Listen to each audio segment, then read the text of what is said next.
अमित शाह ने जिस तरह से बाबा साहेब अंबेडकर पर बयान दिया है, उसके बाद विपक्ष ने हंगामा खड़ा कर दिया है। इस पूरे मुद्दे पर खासकर बीजेपी फंसी हुई है और दिल्ली के पूर्व सीएम अरविंद केजरीवाल ने नीतीश कुमार और चंद्रबाबू नायडू को खत लिखा है। अब आपको पता है कि नीतीश और नायडू एनडीए का हिस्सा हैं और उन्हीं की बदौलत केंद्र में एनडीए की सरकार भी है। अरविंद केजरीवाल ने अपने लिखे पत्र में अंबेडकर मसले का जिक्र करते हुए कहा है कि बीजेपी ने बाबा साहेब का अपमान किया है और लोगों को लगता है कि बाबा साहेब को चाहने वाले बीजेपी का समर्थन नहीं कर सकते। आप भी इस पर विचार करें। कुल मिलाकर ये कह सकते हैं कि केजरीवाल ने नीतीश और नायडू को अपना समर्थन वापस लेने के लिए कह दिया है। अब सवाल ये है कि जिस तरह से बीजेपी पर अंबेडकर का अपमान करने का आरोप लगा है, ऐसे में क्या नीतीश और नायडू अपना समर्थन वापस ले सकते हैं? अमित शाह के द्वारा दिए बयान पर क्या नीतीश और नायडू भी नाराज हैं?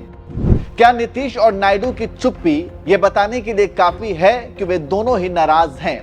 ऐसे तमाम सवाल हैं जो आम लोगों के मन में उठ रहे हैं।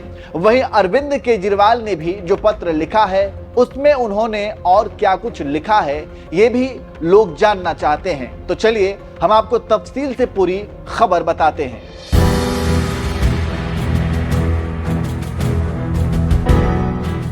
विपक्ष के तमाम बड़े नेता अंबेडकर के मुद्दे पर बीजेपी को घेर रहे हैं, अमित शाह से माफी मांगने और इस्तीफा देने के लिए कह रहे हैं। वहीं दूसरी तरफ आरोप यह भी है कि इस मुद्दे पर बचने के लिए बीजेपी ने सांसदों के चोट लगने का राग छेड़ दिया है और कहने लगे हैं कि राहुल गांधी ने सांसदों को धक्का दिया है, इसलिए उन्हें चोट लगी है। वहीं इस पूरे मुद्दे पर लोग नीतीश कुमार और नायडू की प्रतिक्रिया का भी इंतजार कर रहे हैं। इसी बीच अरविंद केजरीवाल ने दोनों ही नेताओं को एक लंबा चौड़ा पत्र लिख दिया है।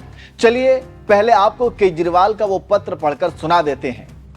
अरविंद केजरीवाल ने लिखा, आदरणीय नीतीश कुमार जी, मैं आपको यह पत्र एक अत्यंत महत्वपूर्ण विषय पर लिख रहा हूं, जो न केवल हमारे संविधान बल्कि बाबा साहेब अंबेडकर की प्रतिष्ठा से भी जुड़ा है।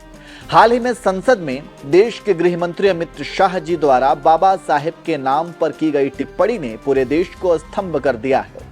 उनका यह कहना है, अंबेडकर अंबेडकर बोलना आजकल फैशन बन गया है, न केवल अपमानजनक है बल्कि बीजेपी की बाबा साहेब और हमारे संविधान के प्रति सोच को उजागर करता है। बाबा साहेब अंबेडकर, जिन्हें कोलंबिया विश्वविद्यालय ने डॉक्टर ऑफ लॉज से सम्मानित किया था, जिन्होंने भारत के संविधान को रचा और समाज के सबसे वंचित वर्गों को अधिकार दिलाने का सपना देखा, उनके बारे में ऐसा कहने का साहस आखिर बीजेपी ने कैसे किया? इससे देश भर में करोड़ों लोगों की भावनाएं आहत हुई हैं। यह बयान देने के बाद अमित शाह जी ने माफी मांगने के बजाय अपने बयान को उचित ठहराया।